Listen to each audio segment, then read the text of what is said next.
Oh. Welcome back. Yeah, right. Welcome back, everybody. This is like the fourth or fifth break. This is my first ever experience recording. It's something I'll always remember. Super grateful for Nicholas Paxson, the author of Innerspace, his inspiring book. Don't believe everything you think. Innerspace. To me, it was amazing to read. I'm not a huge reader, but I read it in about 2 days. Went through it. Passing it along to some people I really care about that want to get back into the recovery world, and I believe they can relate with a lot of the Innerspace book, especially the phrase "Don't believe everything you think." I think that is a genius, and I'm just grateful for that. But we've been talking for a long time, and it doesn't feel that long. Hours. Yeah, a couple hours, and it only feels like maybe 20 minutes, which has been like amazing. But we're just gonna kind of focus on just a couple more things and just wrap it up, and then. My buddy Matt, who's at Betty Ford, is me too. We're gonna have a fun time learning how to edit this stuff, which will be a pretty cool thing. But we're gonna go with the topic: the more I crave, the more I suffer. Yes, Talks about that in the book and pretty heavily. Yeah, and when I was in my 20s, again, I didn't notice this stuff because I just was not good at paying attention to what was going on. I wasn't very introspective.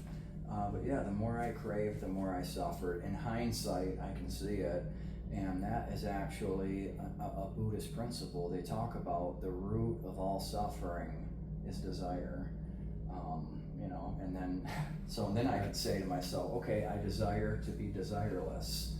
You're still desiring. Yeah, right. Yeah. So there's no way out of it. Yeah. Anything. When I want something, when I try to control something. Today, I do feel an inner disturbance, man.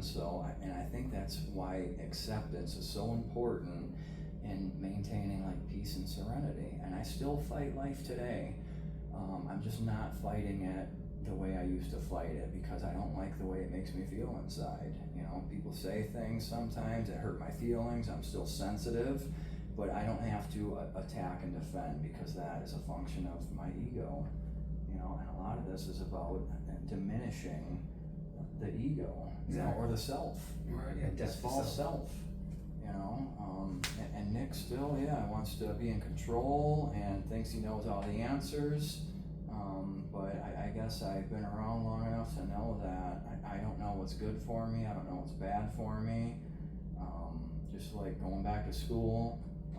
Nick, you're going to fail. That was obviously not the case. To me, it's mind-blowing. You get how that negativity. I think the key is personal self-talk. Getting out of negative self-talk. Getting out of the negative self-talk is key. That takes years too. Yeah. Realistically, I don't like to give timelines because I don't want people to compare their timeline to mine. But man, about 5 years. To really have a different inner space in here and where my self-talk has changed, and today I do believe in myself, and I think the sky is the limit, man. I believe that too, man. The sky is the limit, man. But God, I had to do some tough things, like giving a speech in front of 200 people a couple weeks ago. Years ago, no way would I have done that. 200 people, I'm going to talk for an hour. But as you can tell, I like talking. Yeah, we've been talking for a couple hours, and I believe someday we'll talk and we could reach, not want to be precise, but millions of people. Sure. That's what Lewis Howes did. So there's some certain skills that... My intention with this show is obviously just to provide value with Nicholas Paxson's book, but most importantly, to provide value to you, so people that are struggling or somebody that's struggling can get inspired like I did and a few other people have. Yeah. And down the road, thousands, I believe millions over your lifetime. This is a journey of life. But it's a lifelong process, I'm never going to be the Zen master. We're only halfway through it, man. We got another at least 40, 50 years left. But in terms of that pain and pleasure, man, I have pursued pleasure into the gates of hell, and in my experience, pain is a motivator to take some action and generally make a change. If I'm feeling pain, I'm doing something wrong, and I think God or the universe or the spirit uses pain as a spiritual teacher, and I can relate back to my addiction. It has caused so much pain in me. I was willing to do the hardest thing I've ever done and ignore myself, ignore Nick for years because I knew my thinking would lead me back to drinking and drugs. And it talks about pain being the price of admission into these beautiful lives we live. And when I was going through the pain, I'm screaming and crying to God, why are you allowing this to go on for so long? And God knows me. He's like, Nick, I need to make sure this hurts bad to make sure you don't do it again. Exactly. And when I think about drinking and drug, I remember the pain. Right. My brain associates drink and drugs with the pain I suffered. So I guess that's why God allowed me to go through such pain, because I'm so stubborn and so hard-headed that I could forget about the pain, but I haven't forgotten it, you know. And once in a while, I'll see normal people drinking. I'm like, it looks nice. And then I'm like, all right, let's remember our last drink. Right. Yeah, I know, right? That's what I'm trying to do with my buddy in Florida. Yeah, like, it's like, dude, well, then it doesn't stop. Then it's a 4-month bender. Exactly. And then, dude, that's why this show hasn't been out. We've been talking about this show for over a year, guys. Yeah. Or a year and like, yeah, we don't drink like that. No, But my mind, man, is very creative and deceptive. It still craves alcohol, still craves pleasure, it always will. We love that dopamine stuff, man. And drugs and alcohol max out those dopamine receptors. And they bring my baseline up so high that normal things like food and exercise and going golfing, they give me no dopamine response. You know, so after years of recovery, my dopamine baseline has lowered to normal levels. And that's key, as I've been told. And, yeah, I enjoy like reading, writing, learning, philosophy, science, man, and I have a pleasurable response doing these podcasts. Right. I like this stuff, you know, but it takes some time for the brain to rewire itself, you know. And not that we're comparing, because comparing is not good, but right. About 4 to 5 years was your case, is what you? Yeah, it was my case, and I've heard much longer timelines and much shorter timelines, you know. But and it wasn't that hard early sobriety, but relative to how things are today, it was hard. But as I was going through it, a lot of my strength came from doing it with other people. I was in a rehab with like 80 people, and I'm seeing these other guys go through it, and I'm like, hey, if these guys can do it, I can do it too. Right. You know, and I was watching them laugh and giggle and joke around and have fun, and it made me know I can too. You know, and the same thing with getting into more recovery after treatment. I'm recovering with others. Yeah. I'm watching people bury their kids and stay sober.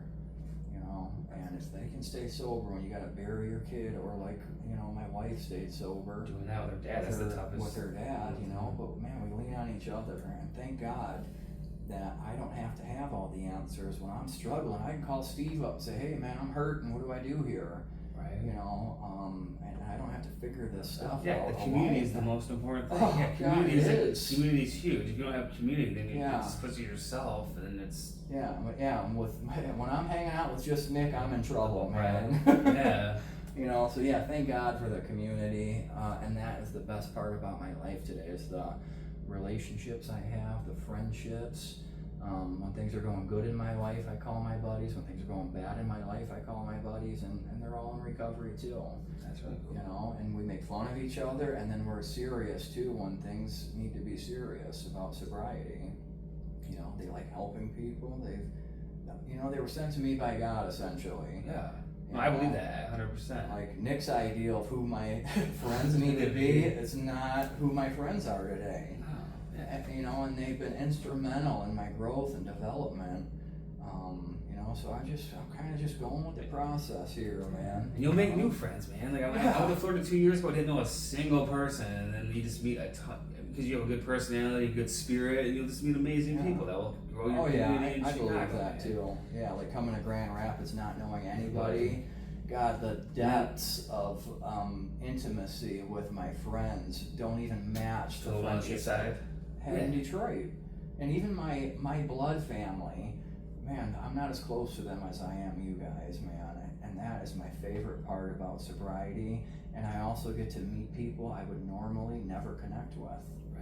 You know, I mean, the whole gamut of backgrounds, ethnicities, judges, lawyers, cops, construction workers, Hollywood people, doctors. I mean, yeah, I love it. And instantly when I meet these people, we got a tight bond. Right. Like, hey, I get you, man. Right. Yeah, no, it's like a soul connection. It's like a spirit connection kind of type of thing. Yeah, someone. I love it, man. But well, I think I don't know, we've done a lot, man. It was an honor to hear your story. Thank you for having me, man. Yeah, I like talking about this stuff. Hopefully we can reconnect in a few months. Oh, we definitely will, man. And now that you said your parents have a place in Punta Gorda, and I'm like a half hour or an hour from there roughly, in certain spots. But then even Chicago's super close. I'll guarantee I'll be in Chicago for the next come through, man. And it was definitely an honor. We did this literally without using any of these sound systems because no one's taught me how to use them yet. But I want to do this because we're learning as we go. I just wanted to get this on the phone before Nick's obviously said going to Chicago in a couple days. Yeah. And grateful for your book. I just wanted to do this in person because I'm a face-to-face person. Obviously, with all these podcasts, people they do it all on the computers and stuff. There's energy here. Yeah, definitely. Yeah, there's so much energy. The energy we had just being 2 feet apart was way better than being on a computer to computer. Yeah, and we believe. I totally agree. And a lot of energy, emotion, and hopefully the right person will hear this on the video and will take action, whether they have to go like to a treatment center or go to Betty Ford, go to Salvation Army, or if you're curious about this addiction thing, I would highly recommend. I'll be promoting Nick's book probably for a long time just because I believe in it. I believe it's inspired me. I'm still in the inspiration process. It's still helping me out because I'm not perfect. No, we're learning. But and I think one of the most important things too for people out there with addiction, wondering if they should get into recovery, is you're not alone. You know, the tail end of my addiction, I thought there was nobody like me.